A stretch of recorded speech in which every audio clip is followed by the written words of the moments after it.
Forsætisráðherra fagnar fjárfestingum kínverska auðmannsins sem hyggst kaupa Grímsstaði á Fjöllum og segir hræðslu við útlendinga óþarfa.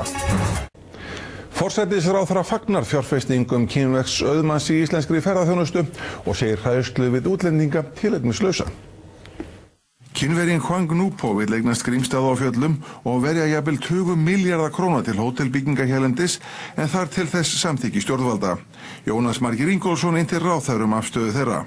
Ég fagna mjög þessum áformum en það þetta sem við þurfum á að halda. Við þurfum á því að halda auka hér hagvöxtinn, við þurfum á að halda erlendi fjárfestingu.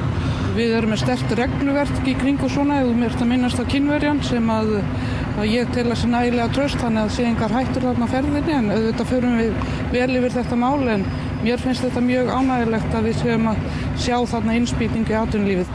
Umhverfisvæn ferðaþjónusta eins og þarna er á ferðinni, mjög jákvætt. Hver er þín afstaða í því? Nú þekki ég ekki þannig Kínverja og menn tala hann eins og hann sé einhver eini Kínverjan. Ég held að þessi allmargir Kínverjarnir til. Jón lýsti þó engri afstöðu til málsins.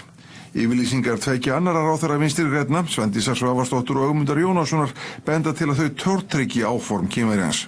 Við eigum nú ekki að vera hrædd við útlendinga, við eigum einmitt að reyna að vinna með þeim eins og við getum til að auka hér hagvöxtinn, þannig að ég tel þetta alveg tilefnislaust.